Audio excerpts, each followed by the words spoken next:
What is up, heroes? This is Midnight Zero, and welcome to the Week 6 battle. Week 7 battle? Yeah, it's 7. It's 7. Week 7. Week 7 battle against the BC Blazikens, and you're like, wait a minute. This looks different. This is a replay. What is going on? Why is this different? And believe me, I have answers. I have excuses. I have explanations. At the time of this battle, I tried to record, but due to a lot of circumstances with my living situation, I wasn't able to record live commentary for more than like 20-25 minutes. And of course, as you guys know, opponents always take forever during these battles, so it just wasn't really an option to record it live. So here we are doing post commentary. We will try our best to provide our thought process for each individual play. That's right, I'm not alone. Yeah, I'm here too. Hello, I'm back once again. It's good to be back. Sorry about that. Totally get on a tangent. But anyways, we'll do our best to explain everything as it happened. Admittedly, this battle, there wasn't a lot of thought in between each play. Each play was fairly obvious. Our team was really well prepped for this sort of a match, and we ran a couple calcs. But this battle was pretty laid back, and we had some fun towards the end. Yeah. And so on that note, let's hop into it. So starting off, looking at their team, we're like, okay, nothing too crazy. There's no Volcanion, which is like ridiculous. There's no Porygon 2, there's no Zapdos. A lot of these threats that we have built a lot of our team around. But nonetheless, we're like, alright, let's focus on what's going on. What are they going to lead off with, and what's best for our team to lead with? And we look at their team and we're like, they got a lot of physical attackers. They have a lot of physical attackers. Garboat is probably a good play. We got a Rocky Helmet set, build up some of that recoil, maybe scare him out. The only thing that can really beat Garbodor is a strong Earthquake from Armaldo or Goodra. So it made most sense to lead off with Garbodor. Yeah. So that's exactly what we did. We lead off with Garbodor, your waifu, and they lead off with Goodra, and we're like... we decided to switch into... Feel free to hop in at any time, yeah, Max. Don't worry. We decided to switch right into Sylveon, because we take even a Spec Sludge Bomb from, or Sludge Wave, I think, maybe, from a Goodra. And we also hit it back really hard, but... that's basically what we do. So we go right into Sylveon, which is good because they go for a Dragon Tail, which was a pretty surprising play. Because you don't see Dragon Tail on Goodra often, so...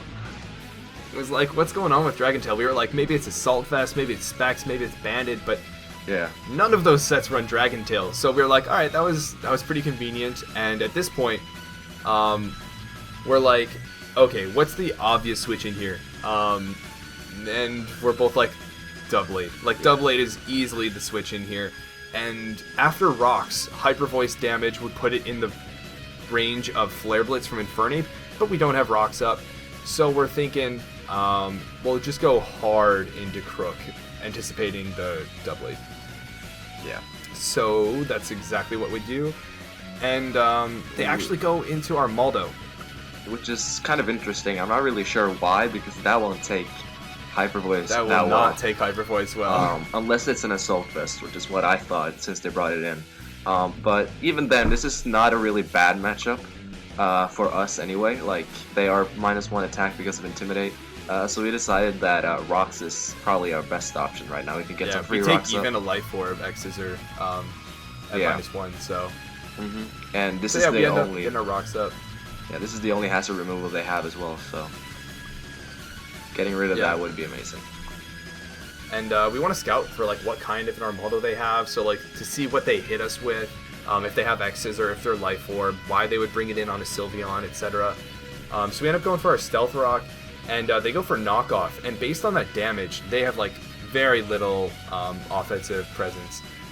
So it's definitely a bulkier Armaldo, and they get rid of our Dread Plate, which like isn't the end of the world. It means that Doublade needs a little bit more damage before Knockoff and EQ will KO it. But yeah, at this point we're like, okay, well, maybe they'll switch out into like Jump Bluff or something, fearing an Earthquake, which would do quite a bit of damage. But either way, Knockoff just makes more sense. Yeah. So they decide to stay in though, and they get up their Rocks as well. So we knock off their leftovers, which pretty much confirms that it was a pretty bulky Armaldo. So they get up their rocks, which is not that horrible for us, even if we don't have hazard removal. I think it's more devastating for them on their side, so I think they should probably try and get rid of those. So what we decide to do now is go into Magneton, because we will outspeed, and we can get a free Volt Switch off on anything, and we also kill this from this range with a Flash Cannon. So that was the most logical play to make. Right. The only fear here was really Earthquake from Armaldo, but because they were bulky, we didn't think they'd be running a coverage move like Earthquake. But we figured we might as well take that risk, because they wouldn't Earthquake a Crocodile. They would, if anything, X-Scissor. Yeah. So we go to Magneton, and we get crit by a Stone Edge. Not a big deal. At this point, we figure, okay, they've got to be fearing the Flash Cannon. The Flash Cannon, like, destroys them. We brought Specs every week, and, like, Specs would KO them. They have Goodra, which, like, has ridiculous special defense, so we anticipated that, and so for going for some momentum, we're like, Volt Switch is definitely the best play. And so we end up going for Volt Switch, and they stay in, and we're like, why did you stay in here? Trying to sack this? Maybe they're trying to Rapid Spin or something like that. And so anticipating maybe a Rapid Spin, maybe an Earthquake, we end up going back into Crocodile, intimidating it further, and if they spin, we can get up our rocks again. So it made the most sense. And they just go for knockoff again. Yeah, they've made some really interesting plays that, like, kind of surprised me. Yeah. That was one of them. As well as staying in, that was pretty odd. But, right. Oh well. So they just go for knockoff, did nothing, absolutely nothing, especially at a -2 attack. And we just Earthquake because they won't switch out, so let's just kill it. Like, they haven't switched out to jump up once on Crocodile attacking, so I doubt they'll do it now. And we were correct in that, so we finally killed Hickybung's dad. Great nickname. And then Chinchino comes out. Yeah. And we're like, oh man, this is the opportunity. This is Garbodor's time to shine. If they go for Tail Slap, which is the best move to go against Crook, maybe a Bullet Seed, but Tail Slap is the safest play from like a general standpoint.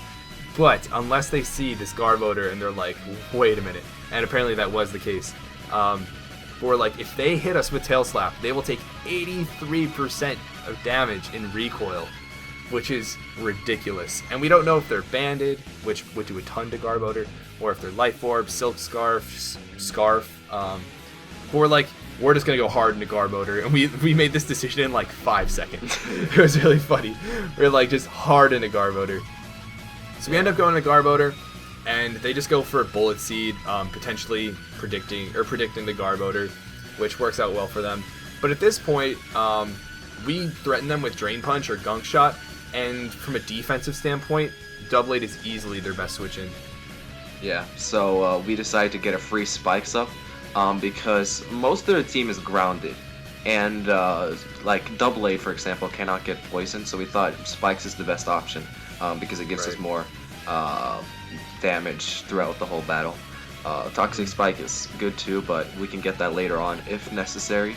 So they do go into Doublade, so we were right on that, and we get our free rocks up, and then we go back into Crocodile to get a -1 because the obvious play for them is to Swords Dance. I've seen them do it so much. They almost always bring that Doublade. Yeah, it's pretty much always that. So Crook is a really good answer for that. So yeah, that's what we do. So yeah, we end up going into Crook. We take a -1 Sacred Sword if they end up going for that. If they SD, we take the Shadow Sneak, and we can get rid of their Violate, put it in a range of Infernape's attacks. So yeah, this was a pretty safe all-around play. We have our rocks up. We don't really need Crook that much anymore. Yeah. So we knock off, get rid of their Violate. They go for Sacred Sword. It's going to KO us.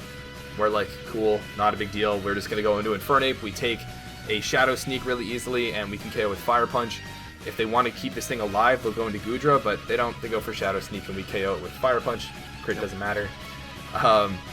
They end up sending out Lopunny, and we don't want to take this Fake Out. Fake Out will probably KO us, and because we're Life Orb, we're already taking a ton of like recoil and stuff, so even if we live, we would die after this. And we can just save this for Mach Punch later when they don't have a Fake Out. So the natural choice is Garbodor. Garbodor, if they go for Return, it's not going to OHKO us, so good stuff on their part. They'll take 2 Rocky Helmet hits and Aftermath damage. If they go for Fake Out, they probably, it's a roll. Whether or not they KO us with Return afterwards, so they might get hit by a Drain Punch as well, or a Gunk Shot, in addition to taking 2 more Rocky Helmet hits. So pretty much going into guard mode ensures that this thing is dead. So that's exactly what we do. Yep, and both sides actually played a little bit with rolls here, because we decided to go for Drain Punch, thinking that it actually had a good chance to KO, but as you'll see, first off, they also think their Return will kill from that range, which we live on 4%, and they got pretty mad in the chat, if I remember correctly. They got actually really mad. And we decided to go for Drain Punch because we think that will kill, but of course they live as well, so both of us just kind of screwed up with the rolls there, but that's okay because both of us are gonna die next turn anyway. Yeah. So it's and like that trade is great for us. Like we will gladly trade Guard Motor for Megalopody easily. Yeah. And so, they just return and then die. They end up double down, and we're like, okay, which Mon do we want to send in now? We look at the rest of their team, and Sylveon is the pretty clear choice. Hyper Voice hits everything really hard, and we don't want to let Goodra come in on Infernape. Infernape, we don't want to force to take an extra hit. Cinccino would outspeed it. We wouldn't KO Goodra, and so just 2 out of 3 times, Sylveon's gonna be better. So we end up going into Sylveon as they go into Kirby with their Jumpluff, and we get so hyped. We get so hyped because we know that they think they have a free Sleep Powder. And we prepped this Magneton so hard. We prepped Alter Ego just to beat their Sleep Powder users. So we're like, okay, rather than put them to sleep and then bring in Magneton, we're just going to go straight into our Magneton on the Sleep Powder. They go for Sleep Powder. It hits. It's a 75% accurate move. It hits. And we're like, okay, hype. Now we get to flex our Sleep Talk Magneton. And they end up going, they have leftovers, which is really weird because typically these will run Acrobatics, Seed Bomb, SD, Sleep Powder. So they've got some sort of bulky Jumpluff. Next turn, they go for Leech Seed. And then this one moment, we're asleep and we go for Sleep Talk and get a Thunderbolt. And the chat is like, what? Are you kidding me? Lol, dying. It was so great. Yeah, and as we Sleep Talked, we typed flex in the chat. Of course. And it was great. It was great. We had to do that. So, on the next turn, we obviously just continue Sleep Talking. Yep. And we actually get Volt Switch this turn, which was... wait. Did we? Let's see. Yeah, we get a Volt Switch. Yeah, they sub up. I don't know why, but... They got an interesting Sub-Seed Jumpluff. Yeah, it's a pretty annoying set.